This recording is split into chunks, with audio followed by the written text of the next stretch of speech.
lunch na tayo. Wala nang hugas-hugas, balatan na lang. Matagmukbang tayo dito sa puno.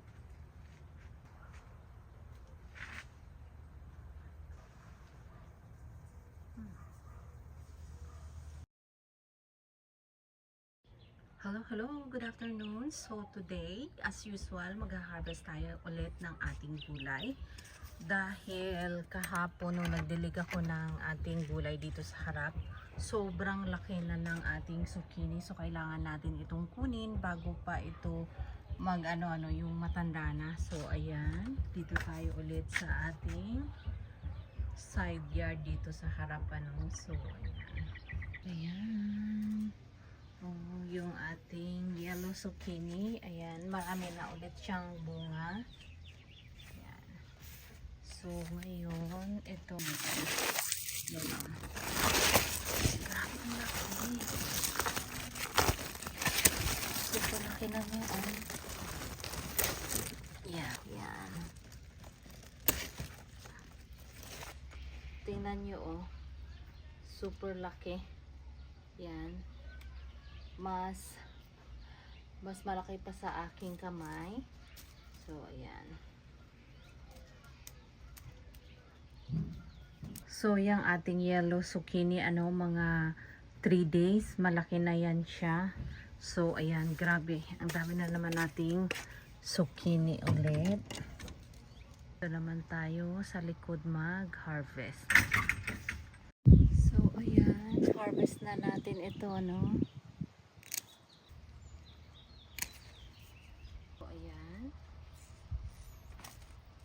Ating kamatis sobrang bushy pa, mas matangkad pa siya sa akin, which is hindi normal dahil nga nasa shade siya dito sa dahon ng puno. Maganda sana ito kung naaarawan lalo, pero ganun pa man. Ayan, ang dami niyang bunga. Yan, cherry tomato ito, so ayan, marami siyang bunga pero hindi pa actually hinog. Yan, meron naman dito, ayan. Yan. So marami naman niya siyang bunga, pero yun lang, matangkad siya. Yan, ating kamatis sobrang bushy pa, mas matangkad pa siya sa akin, which is hindi normal dahil nga nasa shade siya dito sa dahon ng puno. Maganda sana ito kung naaarawan lalo, pero ganun pa man. Ayan, ang dami niyang bunga. Yan, cherry tomato ito, so ayan, marami siyang bunga pero hindi pa actually hinog. Yan, meron naman dito, ayan. Yan. So marami naman niya siyang bunga, pero yun lang, matangkad siya. Yan, grabe, ang dami niyang bunga. Yan oh. Yan, ang dami niyang bunga. Yan. So ayan, ang dami niyang bunga oh. Yan. Yan yung iba. Yan. Ang dami niyang bunga. So, yan. Yun nga lang, matangkad lang siya, So, malapit na din mahinog yung kanyang mga bunga. So, ngayon, mag-harvest din tayo ng ating talong, Yan. Laki na nito, oh. Yan. So, perfect na ito pang torta, Yan.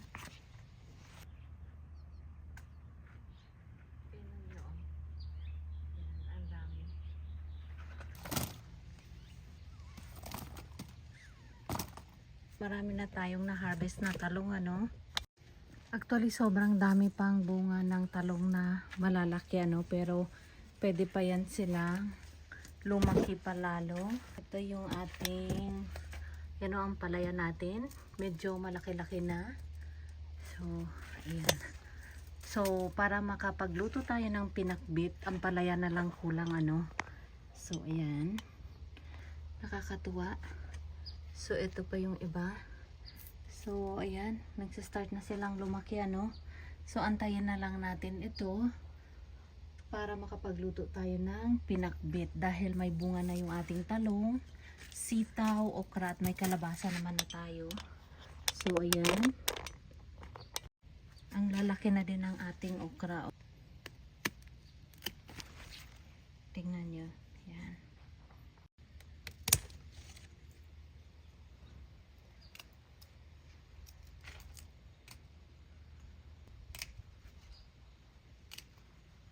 So, ayan yung ating okra. Yan. So, ayan. Itong ating bell pepper, kailangan din natin kunin. Tingnan nyo yung ating talong tumutubo na lang kung saan. Yan yung mga bunga ng talong last year na nabubulok na lang dyan, ano. So, ayan, tumubo na lang siya. Actually, marami yan sila. Pinunot lang namin yung iba, no. So, ayan, galin na din natin ito, no? Yung ating bell pepper.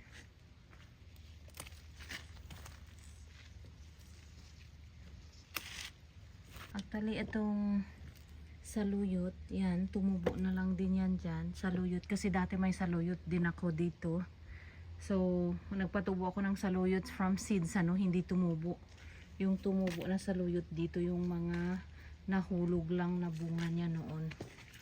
So, yan. Kuha din tayo ng sili. Grabe yung sili natin, ano, gamit na gamit itong ating sili. So, all year round ito, no, kahit winter, nabubuhay siya. Pero yung isa binunot ni Habi nandyan.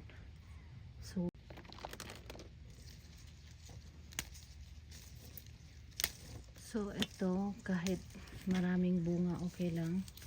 Kasi, pwede mong ilagay sa freezer, ano. So, ayan. Grabe ang dami niyang bunga.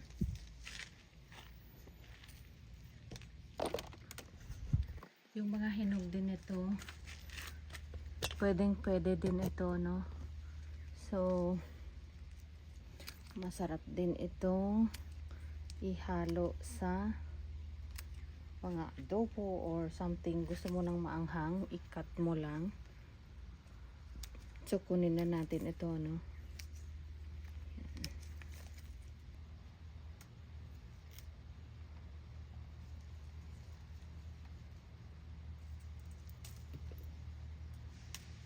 So, ayan. Kunin na lang natin tong mga hinog niyang bunga, ano. So, ayan.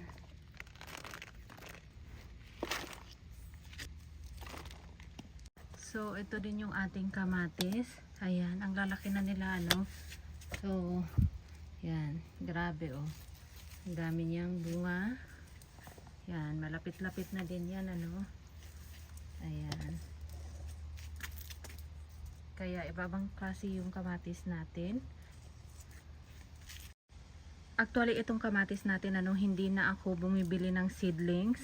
So, pag pupunta kami sa store, so yung mga ginagamit lang natin na kamatis sa pang-ulam, ano, pang-gisa, sinesave ko yung buto niya, yun yung tinatanim ko. So, dalawang klase yung pinatubo ko. Ayan, yung medyo patulis at saka yung bilog. So, ayan. Marami-rami ng bunga yung kamatis natin.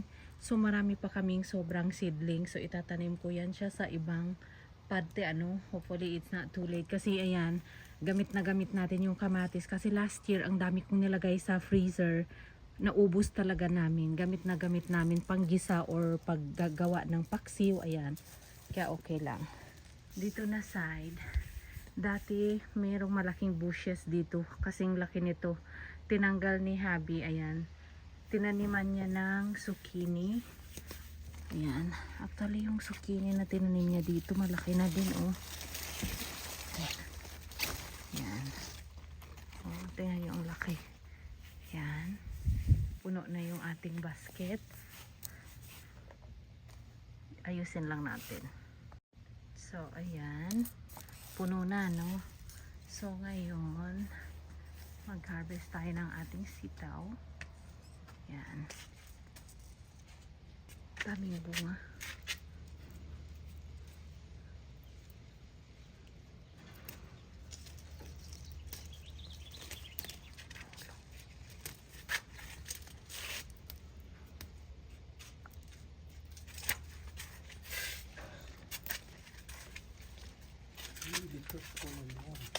Oh, nag-start na din magbunga dito na side. Pagkalubo yan eh. Malaki na oh. Yan. May bunga na ba yung pipino? Sa lalim. Nagtatago sila sa ilalim. Yung pipino, nag-start na magbunga. Oh, ayun. Ang dami niya ng bunga, oh. Yan. Kaso, yan, oh. Maliliit pa. Oh my God, ayan, oh. Ang dami, oh. Yan. Grabe ang daming bunga ng sitaw. Tingnan nyo, oh.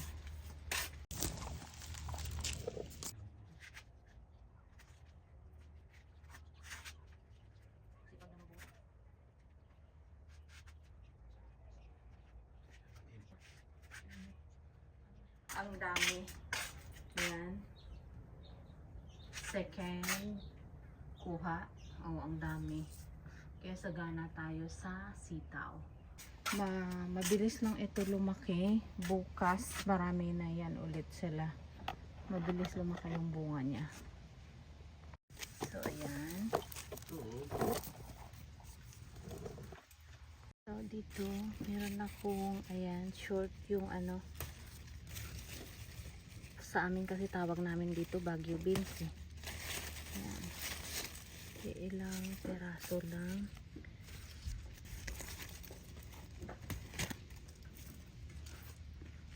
Ito lang. So, yan lang muna ang harvest natin ngayon. This time, ang dami naming upo. Pero ngayon, hindi pa nagbunga. Hindi ko alam bakit. But anyway, yan. Ayusin lang natin. Tapos, i-harvest natin yung natira nating donut plums. So, ayan. Ayusin ko lang. Lipat ko dito. Yan. Para gamitin ko itong basket. Para lagyan ko ng ating donut plums. Donut peach, ano. Bakit ba plums ang sinasabi ko? So, ayan. Grabe ang dami.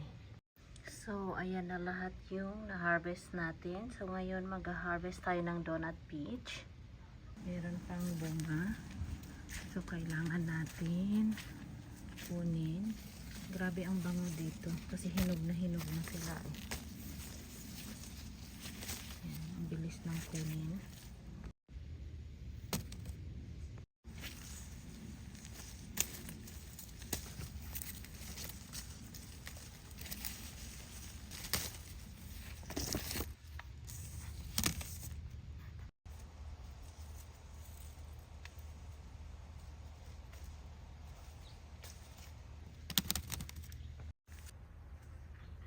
Laki oh.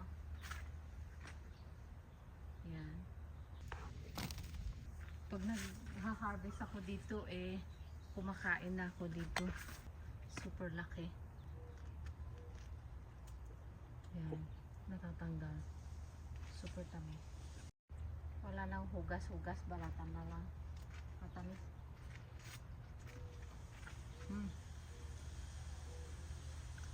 Pag nag-harvest ako dito, nagngangat-ngat ako dito sa may puno. Yung plums wala na, no? Ubus na. Sobrang juicy. Tumutubo.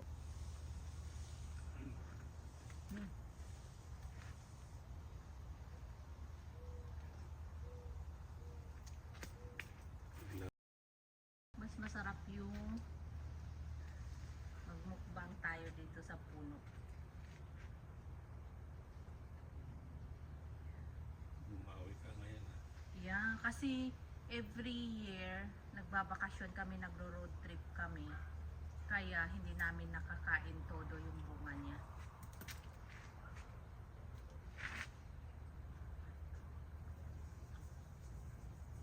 Ngayong year kasi wala kaming bakasyon, kaya yan, sulit na sulit. Grabe ang tamis. Lalo na pag malamig, no? Sarap.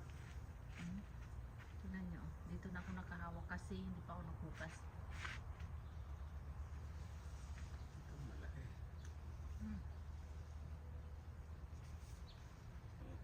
Israel. Thank you. Nakailan ka na? Sanim. O, nakaanin ka na. Sabi, yan ang natanggal na siya.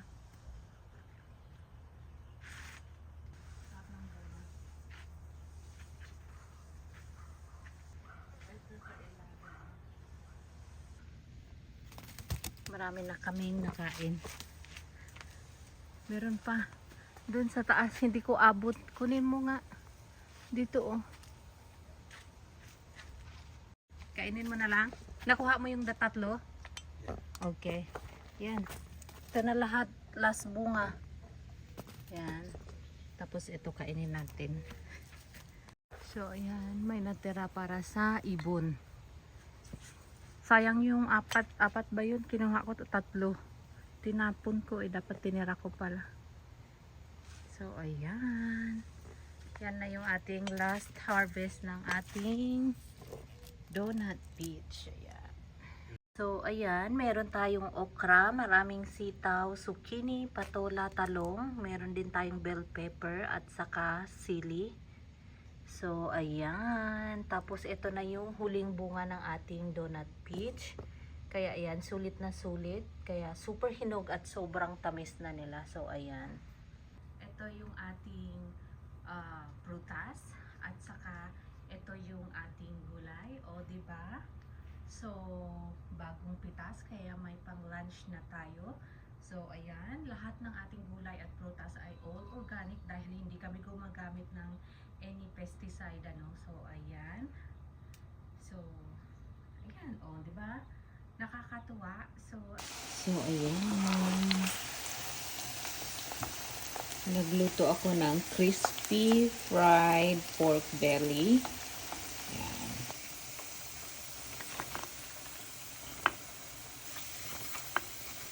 Yan yung gulay natin. Konting sabaw lang, ano. Ito yung sabaw na ginamit ko pampakulo doon sa pork. So, ayan. Para mas malasa yung sabaw natin. Gaya lang natin yung ating patola. Yan. Konti lang yung ginawa natin, ano. Pang isang serving lang. Yan. Matamis-tamis kasi bagong harvest yung ating sitaw at patola. So, ayan. Hindi ko na actually lalagyan sana ng dahon, ano. But I end up pumitas na lang ako ng talbos ng kangkong. Konti lang naman. Kaya, ayan. Hugasan lang natin. So, ayan, lagay na natin yung ating broccoli. Ayan, lagay na natin yung talbos.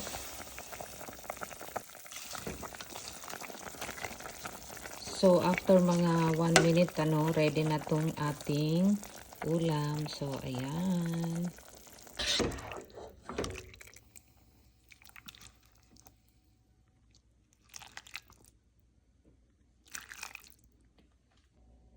So, yan yung ating ulam. Sinabawan na gulay. Nilagyan ko lang ng konting meat.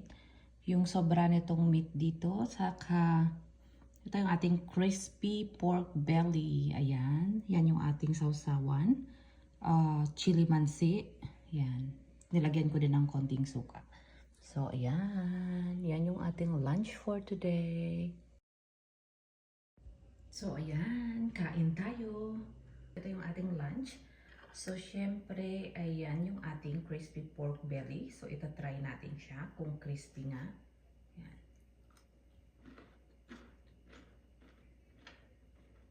Ayan. Narinig nyo yun? Ang sarap. Dahil malasa na. Let's try natin siya sa... Pwede ka din gumamit ng ketchup if gusto mo. Ako, mas gusto ko ito.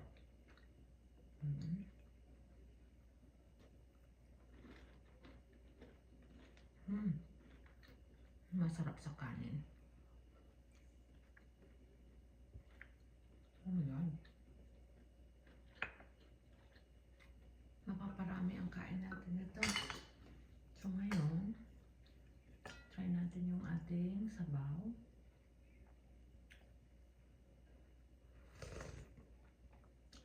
Ang sarap ng sabaw.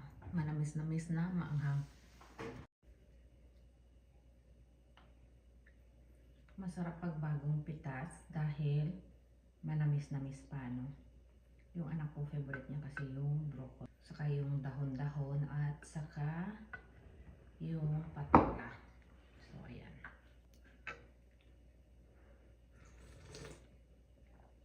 Oh my God. Sarap ng sabaw.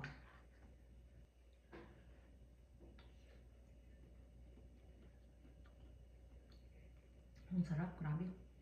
Good thing kasi mahilig kami ni Habi sa gulay, kaya kahit araw-araw maggulay tayo, walang problema.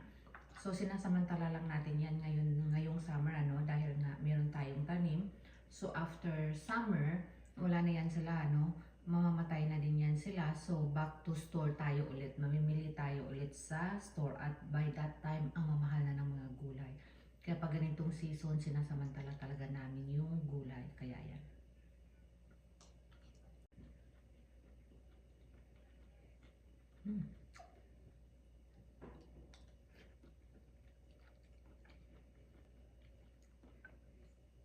Kaya hindi tayo pumapayat eh. It's so good.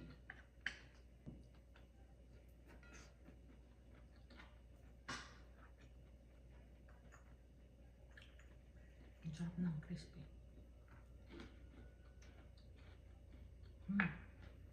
Ang sarap magkamay pag yun yung ulam. So yun lang, bye-bye. Kain tayo. Kasi yung mag-ama ko ayaw nilang magpakita sa video. So yun lang. Bye!